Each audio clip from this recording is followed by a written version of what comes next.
पंढरपूर नगर परिषद निवडणुकीत भारतीय जनता पार्टीच्या प्रचाराचा शुभारंभ ग्रामविकास व पंचायत राज मंत्री तथा सोलापूरचे पालकमंत्री जयकुमार गोरे, माजी आमदार प्रशांत परिचारक यांच्या उपस्थितीत करण्यात आला।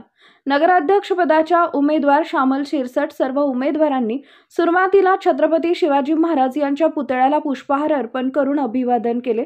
पालकमंत्री जयकुमार गोरे, माजी आमदार प्रशांत परिचारक, आमदार समाधान अवताडे यांचे बंधू संजय अवताडे, नगराध्यक्षपदाच्या उमेदवार श्यामल शिरसाट, सर्व नगरसेवक पदाचे उमेदवार, भाजपा पदाधिकारी व कार्यकर्ते यांच्यासह विठ्ठल मंदिर नामदेव पायरी इथं श्री विठ्ठल रुक्मिणी संत नामदेव आणि संत चोखामेळा यांचं दर्शन घेतले। नामदेव पायरी समोर सर्व मान्यवरांच्या हस्ते नारळ फोडून प्रचाराचा शुभारंभ करण्यात आला। त्यानंतर महाद्वारात झालेल्या छोट्याशा सभेत प्रभाग क्रमांक 5 मधून बिनविरोध झालेल्या कुसुम परचंडे यांचा सत्कार करण्यात आला। विरोधकांकडे निवडणूक लढण्यासाठी कोणताही मुद्दा नाही, त्यामुळे ते अनावश्यक मुद्दे काढून निवडणुकीत उतरले आहेत, असा घणाघात माजी आमदार प्रशांत परिचारक यांनी आपल्या भाषणात केला। तर शहराच्या विकासात बाधा होईल असं पंढरपूरची जनता काही करणार नाही याची खात्री आहे। भाजपचा नगराध्यक्ष करा, पंढरपूर शहरासाठी जी लागेल ती मदत सरकार म्हणून करायला तयार आहे, असा निरोप मुख्यमंत्री देवेंद्र फडणवीस यांनी दिला आहे, असं पालकमंत्री जयकुमार गोरे म्हणाले। आणि पॅनल उभं केलेलं आहे।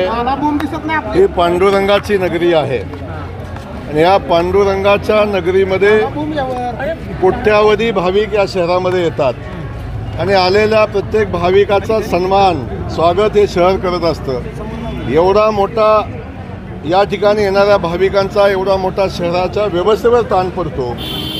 एवढ्या मोठ्या भाविकांना सगळ्या पायाभूत सुविधा मजबूतीने मिळाव्यात अशा पद्धतीची यंत्रणा आजपर्यंत आमच्या भारतीय जनता पक्षाच्या माध्यमातून, खास करून प्रसाद मालकांच्या आणि त्यांच्या पॅनलच्या माध्यमातून या शहरात झाली। आज आपण अनुभवलं असेल की लाखो भाविक आले तरी या शहराच्या पायाभूत सुविधा एवढ्या मजबूत होत्या की सगळ्या भाविकांना अवश्य त्या सगळ्या सेवा या ठिकाणी मिळाल्या। त्यामुळं या शहराला मजबूत करणं आणि खास करून या शहराला, पांडुरंगाच्या नगरीला आंतरराष्ट्रीय दर्जाचं तीर्थक्षेत्र बनवणं हा संकल्प घेऊन आदरणीय देवेंद्र फडणवीस साहेबांच्या नेतृत्वाखाली या शहराच्या निवडणुकीमध्ये आम्ही सगळे कार्यकर्ते ताकदीनं कामाला लागलेलो आहे। ही निवडणूक ही कुणाची राजकीय व्यवस्था करण्याची निवडणूक नाही।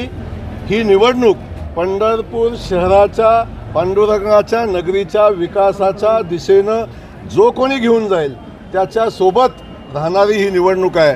आणि त्यामुळं मी आपल्याला सगळ्या पंढरपूर वासियांच्या वतीनं आश्वस्त करतो, या ठिकाणी पंढरपूर शहर आणि पांडुरंगाची नगरी ही विकासाच्या सोबत राहील, राजकीय व्यवस्था मागणाऱ्या लोकांच्या सोबत राहणार नाही।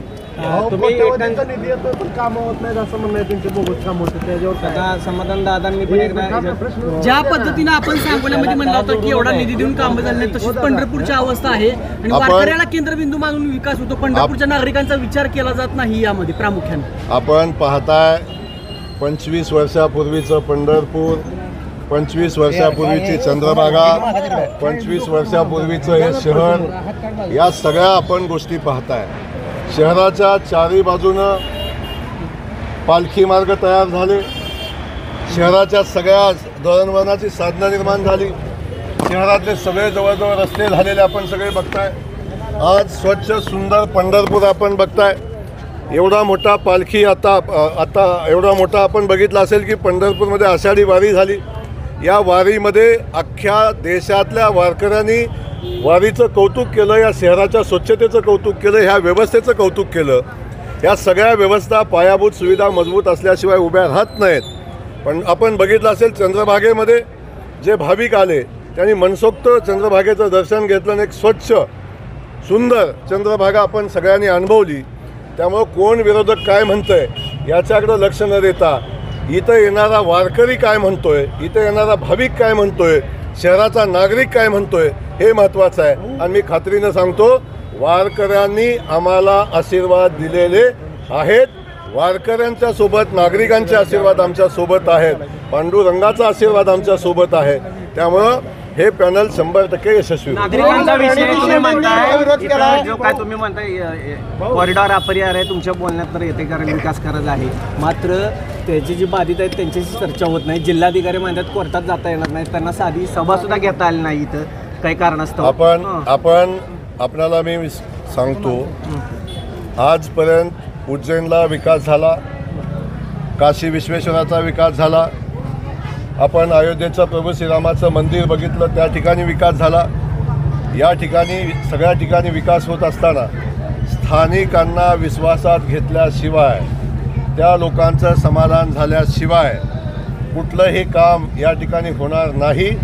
आम्ही सगळ्यांना विश्वासात घेऊन या विकासाच्या गंगेमध्ये विकासाच्या संकल्पनेमध्ये त्या सगळ्यांना आम्ही सहभागी करून घेऊ आणि सगळ्यांच्या सहमतीनं हे शहर आंतरराष्ट्रीय दर्जाचं तीर्थक्षेत्र म्हणून नावारूपाला येण्यासाठी जे करायला लागेल ते आम्ही सगळेजण मिळून करू याबद्दल आपण सगळ्यांनी आश्वस्त राहू. ताज्या घडामोडी जाणून घेण्यासाठी शिवशाही न्यूज यूट्यूब चॅनलला सबस्क्राईब करा. आपण हा व्हिडिओ फेसबुकवर पाहत असाल तर फेसबुक पेज फॉलो करा आणि शिवशाही न्यूज.com या आपल्या वेबसाईटलाही भेट द्या.